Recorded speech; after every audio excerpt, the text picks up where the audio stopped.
स्वस्ति पंथा मनुचरे सूर्य चंद्रमसा विव पुनर्दत्ता घ्नता जानता संगमे वही। आदर और सम्मान के योग उपस्थित हमारे बीच में मेरी बेटी विदुषी अंजलि कुमारी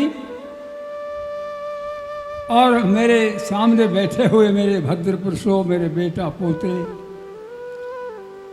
और मेरी बेटियां, हमारे बीच में हमारे आर्य पुरोहित श्री घनश्याम जी पधार चुके हैं, वेद प्रकाश मंत्री भी पधार चुके हैं।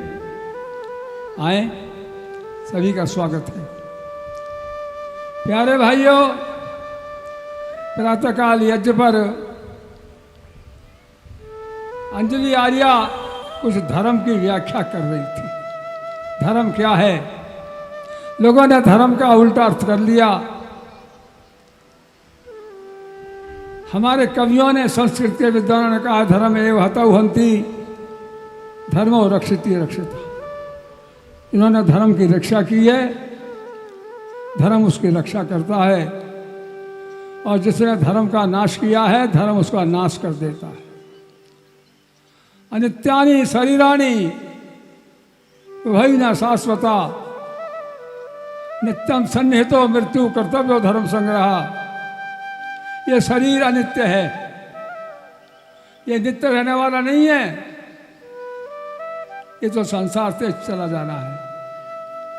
और ये वैभव जो दिख रहा है सारा, ये भी अनित्य है। फिर क्या करना चाहिए? धर्म संग्रह करो। ये धर्म ही साथ जाता है। संसार के जितने भी पदार्थ हैं यही रह जाते हैं। इसलिए धर्म, एक मनुष्य योनि में ही धर्म प्राप्त कर सकता है। आहार निद्रा भय मैथुनंचे सामान्य तत् पशु भी नराणाम धर्मो ही तेषाम अधिको विशेषे धर्मेण हीनम पशु भी समानम। आहार मनुष्य भी करता है, पशु भी करता है। निद्रा पशु भी करता है, मनुष्य भी करता है। और भय मनुष्य को भी है पशु से, और पशु को भी भय है।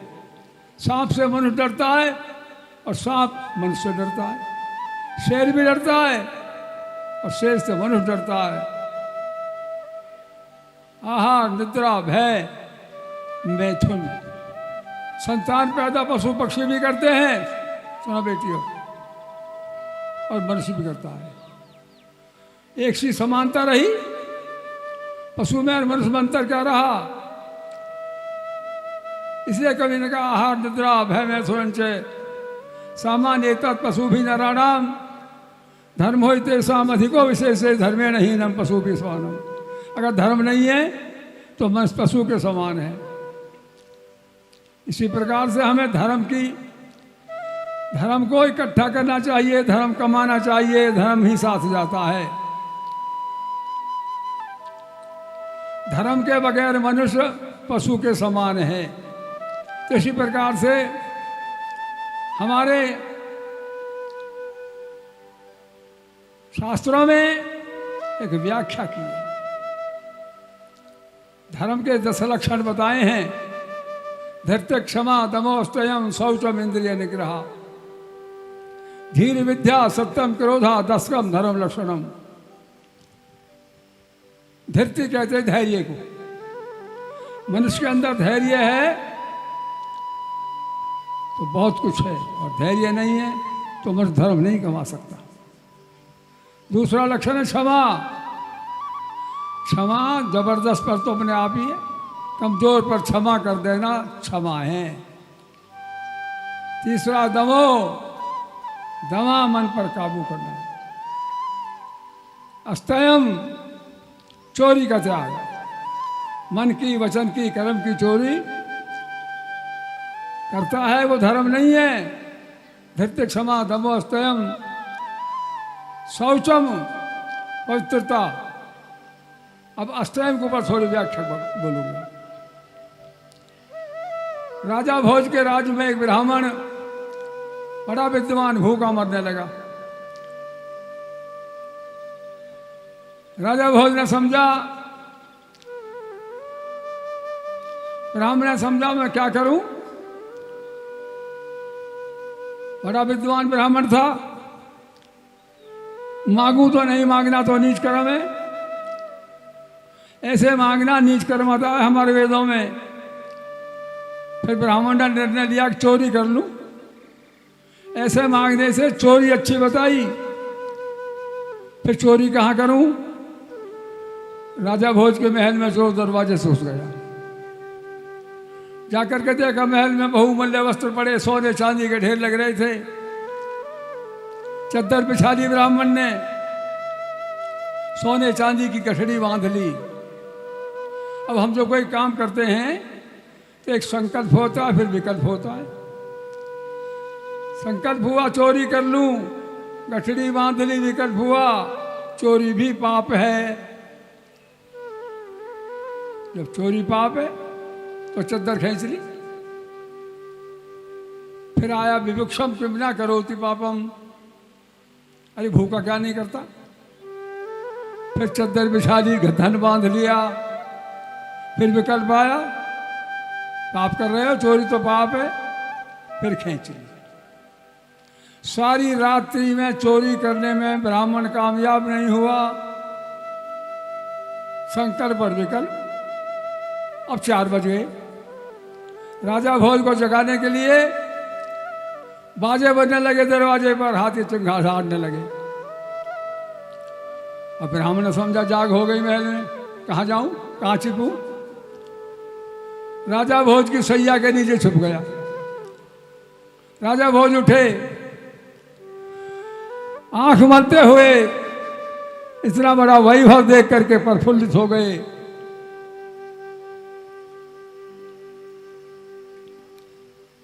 और एक कुछ संस्कृत के पद बोले उन्होंने, चेतो हराज युक्तये सुहृदोनुकूला सद्बांधवा परण गर्भाग्निष्ठभृत्या बलगंती दंती ही निवास सतुर्लास तुरंगा। जब ये 3 पद बोल दिए, ब्राह्मण से नहीं रहा गया। ब्राह्मण जो चोरी करने आया था, पलंग के नीचे छुप रहा था, जब राजा भोज ने ये बोला चेतो हराज युवतये, मेरे राज के अंदर सुंदर सुंदर युवती चित्त को हरने वाली हैं, सूर्योदय के अनुकूल भाई बंधु हैं, बलगंती दंती हाथी हैं, घोड़े हैं, बड़ा वैभव है प्रभु। ब्राह्मण ने कहा, राजा प्रफुल्लित हो रहा है।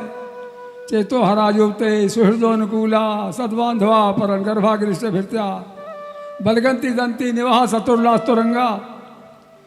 तो राजा भोज ब्राह्मण ने कहा, संबीनने नौरमिहि किंचदास्ति। और राजन जिसको देख करके फूल रहे हो, वो तो यहीं रह जाएगा, वो तेरे साथ जाने वाला नहीं है। कहने लगे, हैं आप कौन? कि मैं चोर। चोर क्यों आए? चोरी करने के लिए। चोरी क्यों नहीं करी? पाप है। करते क्यों हो? भूखा हूं, विमुक्षम क्यों ना करोति पापम। राजा भोज ने ब्राह्मण को पलंग से नीचे से निकाला। अरे बड़ा विद्वान है तो, बहुत इनाम दिया। और राजा भोज ने कह दिया, मेरे राज्य के अंदर कोई ब्राह्मण भूखा ना रहे, विद्वान। मेरे राज्य के अंदर कोई अनपढ़ ना रहे, मेरे राज्य के अंदर कोई मूर्ख ना रहे। पुलिस वाले बड़े बदमाश होते हैं भाई। हमारा पोता भी पुलिस में नाराज हो जाएगा। वैसे मुझे बहुत खिलाता पिलाता है, कभी मुरब्बा लाता है, कभी चमनप्राश लाता है। जब कहा, पुलिस वाले जुलाहे को पकड़ लाए, महाराज ये मूर्ख है। राजा भोज ने कहा, तू मूर्ख है? महाराज मैं मूर्ख काय कहूं? और मूर्ख तो होता है खादन न गच्छामि हसन न जल पे कीर्तन न मान्य द्वैभाव तृतीया भोज भाव मूर्खा। महाराज जो चलता चलता खाता है वो मूर्ख है। और आज अब देखते हैं शादियों में बड़ी लंबी कतार लगी हुई है, प्लेट रखी है, इधर लड्डू हैं, गुलाब जामुन हैं, बर्ती हैं, इधर गोलगप्पे हैं, इधर और कुछ सौदा गुलाब जामुन है, हथेली पर प्लेट रखी है, भाग रहा है और खा रहा है। और वहां कह रहे हैं खादन न गच्छामि, जो चलता चलता खाता है वो मूर्ख है।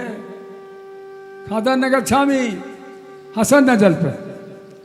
प्यारे भाइयों, एक बात बहुत बढ़िया कह दी, जो मजाक में भी झूठ बोलता है वो भी मूर्ख है। हसन न जल पे, और एक जल पीता हुआ हंस जाए वो मूर्ख है। कीर्तन मान्य दो बात कर रहे हों और बीच में ठसपंच बन जाए वो मूर्ख है। दो भाव तृतीया भोज भाव मूर्खा, वो है मूर्ख। मैं कहा को मूर्ख हूं। राजा भोज ने कहा क्या करते हो? एक शब्द में तीन बात कहेगा। जो लाया कवियामी, कविता करता हूं, कपड़ा बुनता हूं, व्यायामी जाता हूं। बड़ा धन दिया, इनाम दिया। और राजा भोज ने कहा कि मेरे राज के अंदर कोई व्यक्ति कविता सुनाए, कोई श्लोक सुनाए, उसको इनाम दो।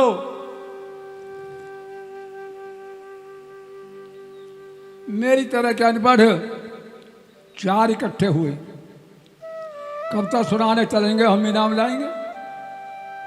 इनाम लाने के लिए चल दिए कि कविता तो बना लो। एक ने कहा मेरी कविता बन गई। लहर चल रहा था पानी का, बाल्टी आ रही थी भर के, फिर खाली जा रही थी, फिर भर के आ रही थी, चैन बनी हुई थी। रहता दनंद नंदनाय, भाई मेरी तो बन गई। अब आगे चले तो तेल पोलने कोल्हू चल रहा था तेली का। दूसरे ने कहा मेरी बन गई, तेली को बैल खड़े भुसका है, सारे दिन 100 कोस चलता है और वहीं वहीं रहता है। फिर आगे चले, चौथे ने देखा फौजी जवान कंधे पर धनुष्मान, घोड़े पर सवार चला रहा है, कि मेरी बन गई। तर्कसबंद भाई तर्कसबंद। चौथे ने कहा मेरी अपने आप बन गई। राजा भोज तो मूसर चंद, भाई बन गई कविता, चलो सुनाएंगे। दरवाजे पर पहुंचे, द्वारपाल ने रोक दिया, कहाँ जा रहे हो? तो कविता सुनाने जा रहे हैं महाराज। मुझे सुनाओ पहले, सुनो। एक ने कहा मेरी ये रहता दनन दनदन्ना है, बहुत बढ़िया। दूसरे ने कहा तेरी को बैल खड़े हो उसका, तेरी बहुत बढ़िया। तीसरे ने कहा तर्कसबंद भाई तर्कसबंद, तेरी बढ़िया। उसने कहा मेरी एक राजा हो तुम मूसर चंद, बिटोगे।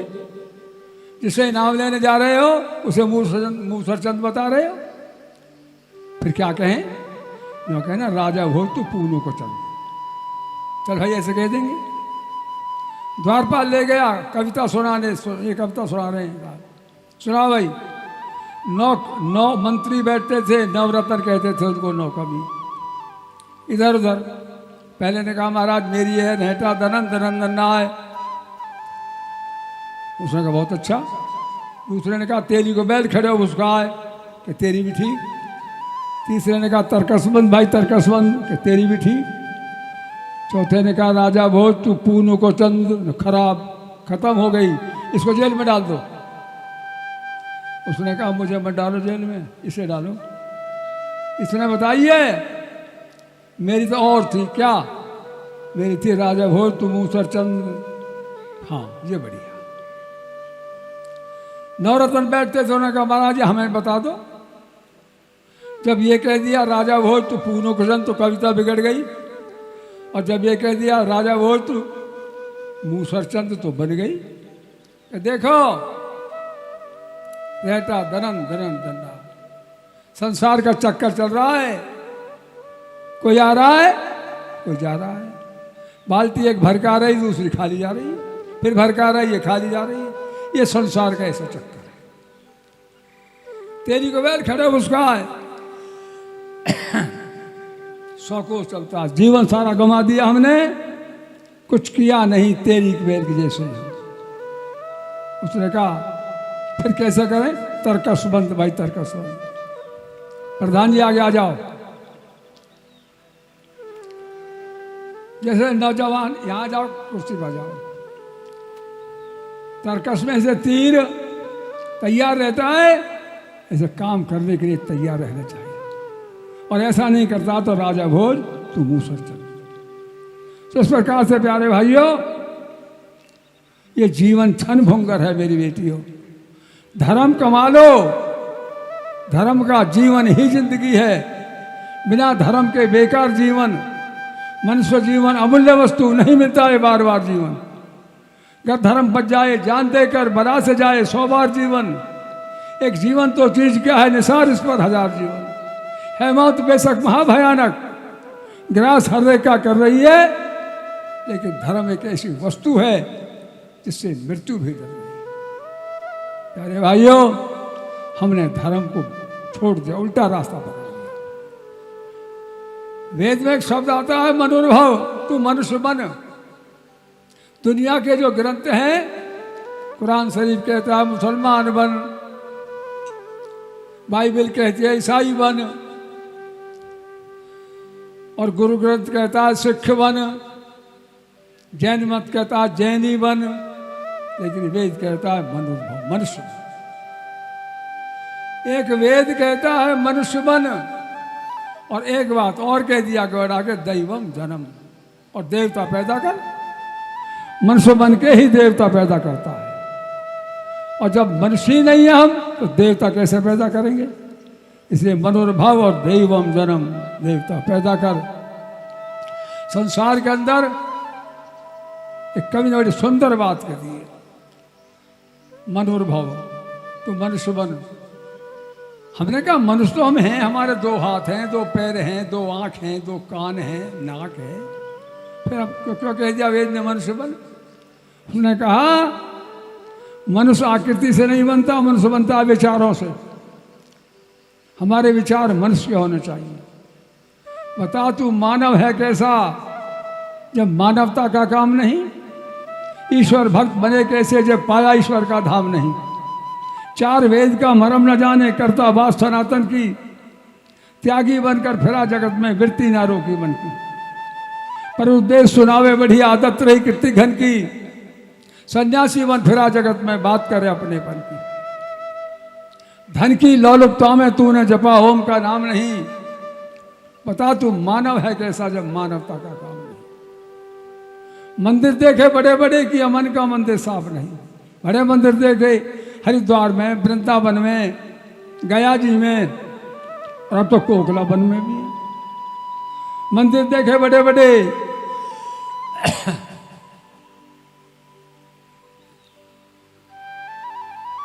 या मन का मंदिर साफ नहीं। तीर्थ किए हजारों लेकिन छोड़ा कोई पाप नहीं। सुधार करता औरों का, सुधरा अपने आप नहीं। करता फिरे देश की सेवा, खुशी होए माँ बाप नहीं। जाप करे देखा देखी, जाना दुख का अंजाम नहीं। बता तू मानव है कैसा जब मानवता का काम नहीं? मुर्गा बकरा काट रहा, आर धर्म की ले रहा, औरों को धनवान करे खुद कंगाली का डेरा। रोज करे सत्संग भंग और पी गया चर्च भतेरा, बिना मिले भगवान हो ना दिल का दूर अंधेरा। हेरा फेरी रोज करे, छोड़ा कोई इल्जाम नहीं। बता तू मानव है कैसा जब मानवता का काम नहीं? राम नाम की माला फेरे, राम राम की रट लगा रखी है, और राम की बात को नहीं मानता। राम नाम की माला फेरे, राम की बात नहीं माने। क्यों जी? राम ने तो आदेश हुआ रात तक होगा, कोई खुशी नहीं। प्रातःकाल आदेश हो रहा बन को जाओ, कोई दुखी नहीं। राम नाम की माला कर रहे हैं, और एक एक विषय पर मुकदमा चल रहा भाई भाई का। राम नाम की माला फेरे, राम की बात नहीं माने, और राधा कृष्ण का बना पुजारी, सब बंद नहीं उनका जाने। देखो राधा कृष्ण की रट लगा रखी है, राधा कृष्ण राधा कृष्ण।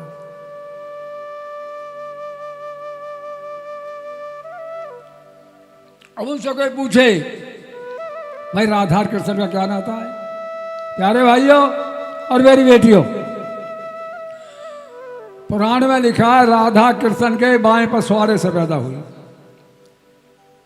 और जिसके शरीर से जो पैदा हो वो बेटा के बेटी। राधा कृष्ण की बेटी लगी, और राधा कृष्ण की रट लगा रखी है। और एक बार नंद जी गऊ ने पानी पिलाने चले गए, पीछे से कृष्ण बच्चा था, साथ भाग लिया। नदी पर पहुंचे, बादल उठा, आंधी आई।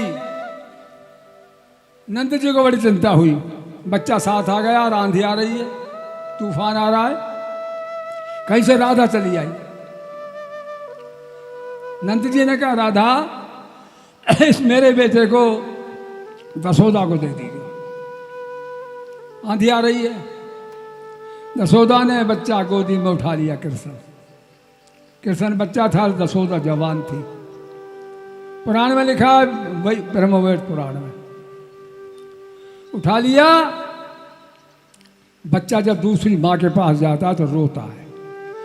हमारे विद्वानों ने 7 माता बताई हैं, आदऊ माता, गुरु पत्नी, ब्राह्मणी, राजपत्निका, धेनु, धात्री तथा पृथ्वी, सप्तैत मात्र से मिलता 7 माता हैं।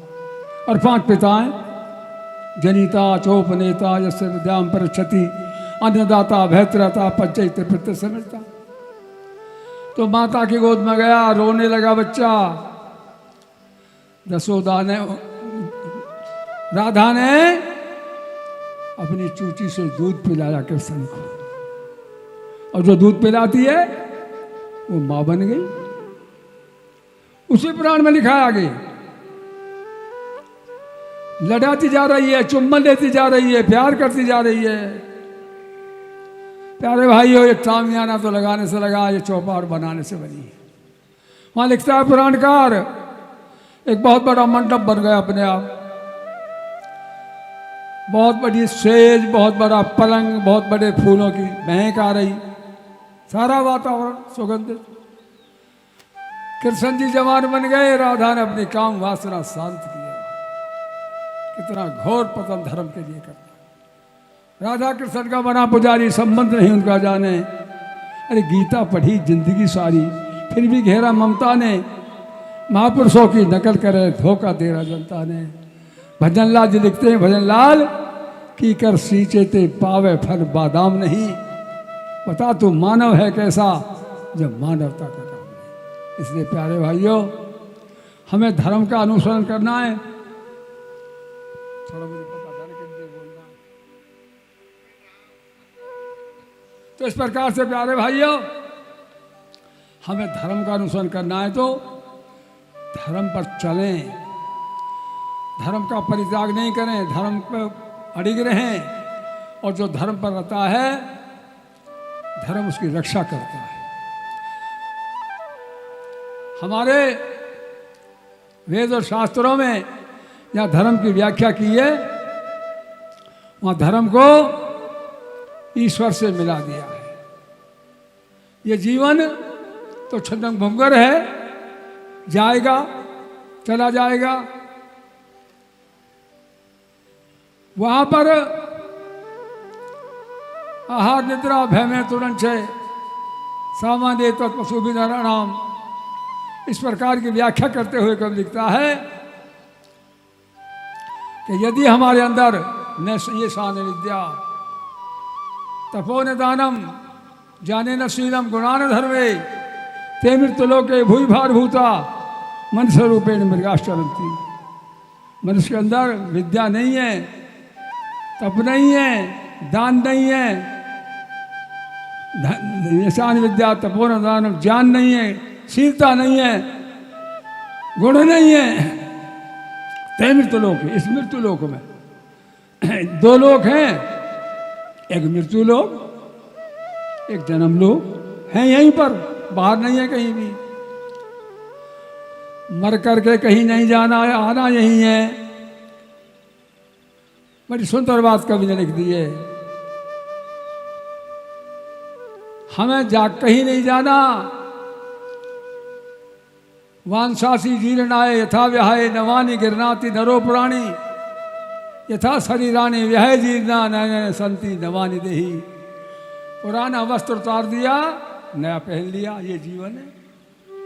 और पुराना हो गया, उतार दिया, ये मृत्यु है। तो इस प्रकार से ये सारी बातें हमने वेद को छोड़ दिया। आजकल जो सारा नरसंहार हो रहा है, डकैती हो रही है, कत्लेआम हो रहा है, भाई का भाई दुश्मन हो रहा है, पति और पत्नी में प्यार नहीं है, हमने वेद को छोड़ दिया। कवि ने बड़ी सुंदर बात लिखी है एक,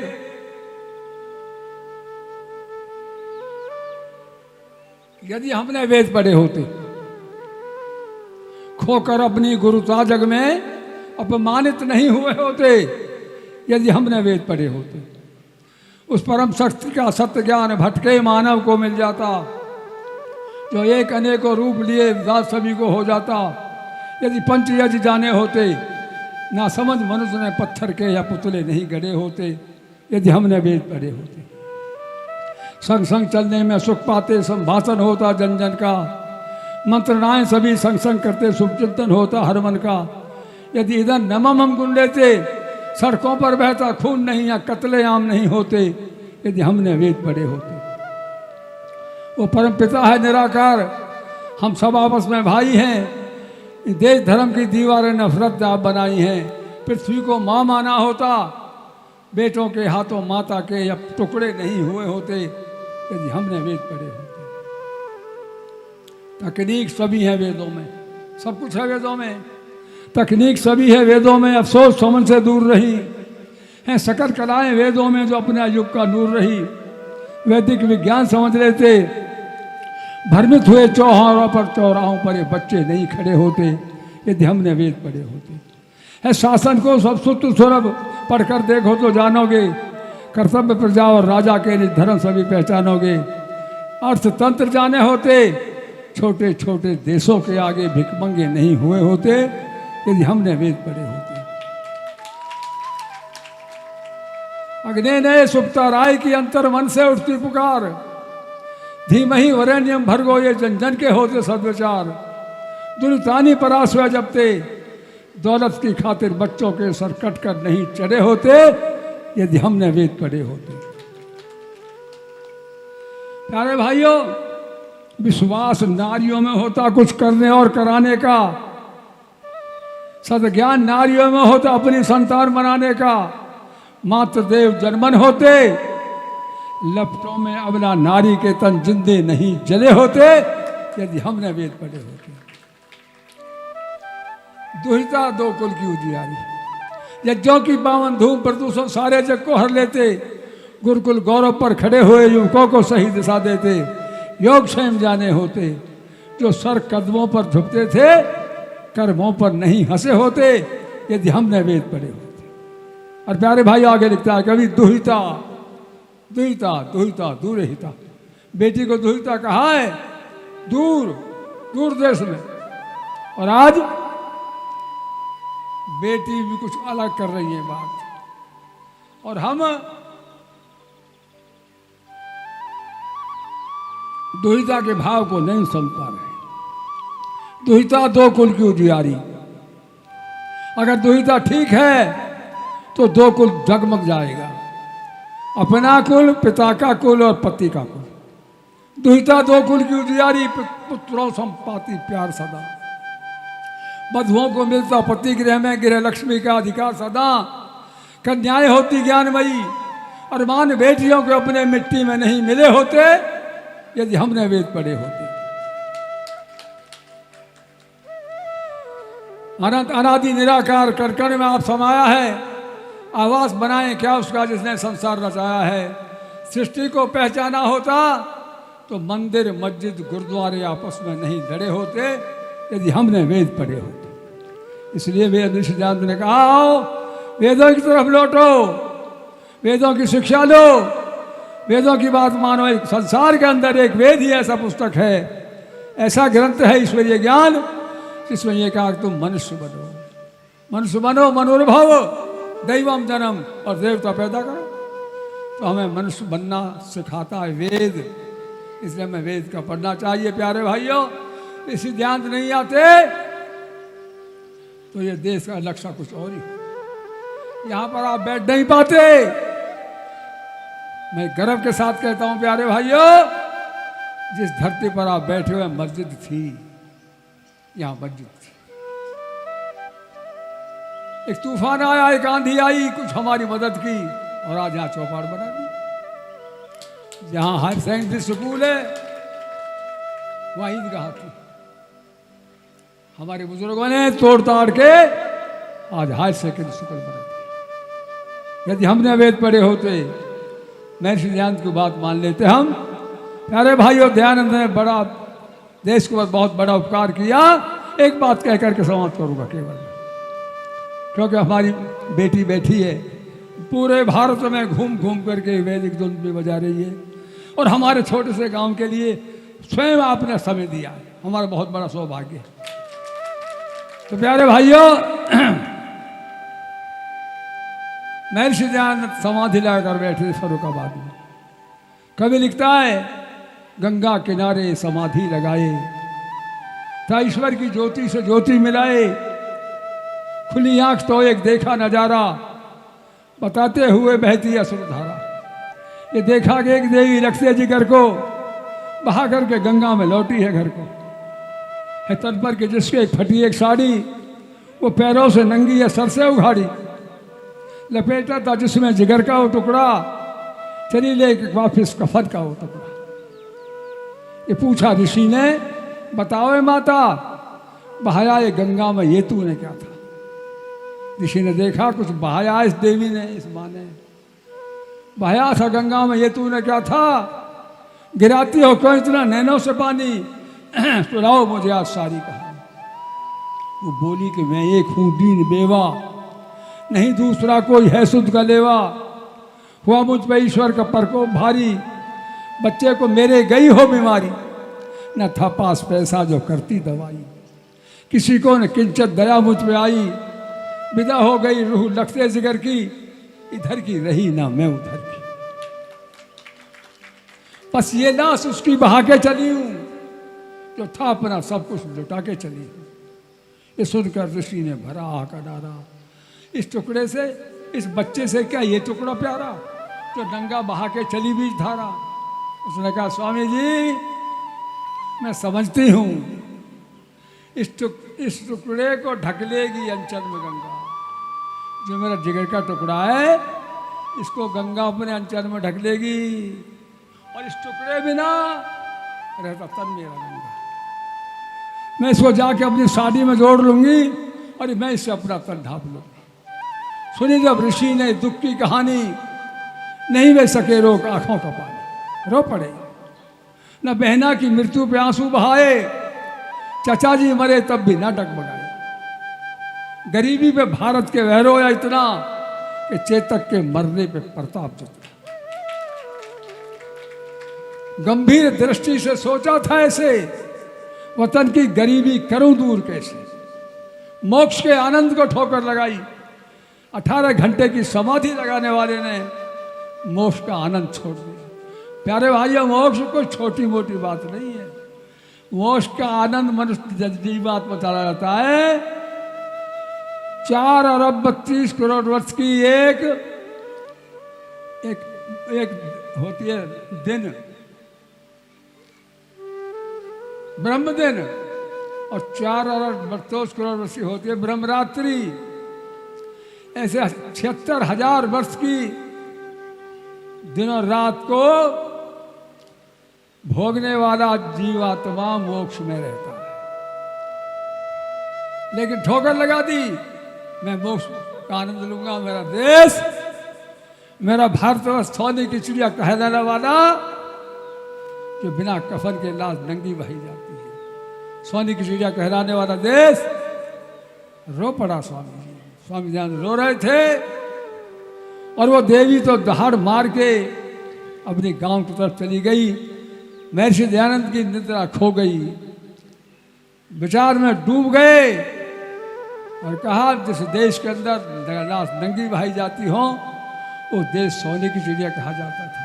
चिता कहा, मेरी बात सुनो प्यारे भाइयों। उसने कहा, इस टुकड़े को ढक लेगी अंचल में गंगा, इस टुकड़े बिना रहता तन मेरा डंगा। मैं जाके इसको अपनी साड़ी में जोड़ लूंगी, और इससे मैं अपना तन ढाप लूंगी। सुनी ऋषि ने जब ये दुख की कहानी, नहीं बह सके रोक आंखों का पानी। न बहना की मृत्यु पे आंसू बहाए, चचा जी मरे तब भी ना डगमगाए। गरीबी पे भारत के वह रोया इतना, कि चेतक के मरने पे प्रताप जतना। गंभीर दृष्टि से सोचा था ऐसे, वतन की गरीबी करूं दूसरे से, मोक्ष के आनंद को ठोकर लगाई, दर्द वतन की बना था दवाई, वतन के लिए दुख सहे आई सारू, हंस हंस के विष पी गया ब्रह्मचारी। अमल में जो लाया कि उसने नसीहत, मरते समय कर गया है वसीयत। एक बात कह दी, सुन लो मेरी बेटियों और मेरे भाइयों, आज हम मर जाता है ना, जब तो पानी नहीं दिया बुड्ढे को और फूलों को गंगा जी लेके जा रहे हैं, पानी नहीं दिया। उसने कहा, ऋषि ने कहा, चिता पर न मेरे समाधि बनाना, मैं मर जाऊं तो मेरी चिता पर समाधि मत बनाना, मुझे ही पूजन लगेंगे लोग बाग। चिता पर न मेरे समाधि बनाना, ना राख मस्तिष्क मेरी लगाना, ना राख गंगा में मेरी बहाना, किसी कृषक के खेत में डालाना।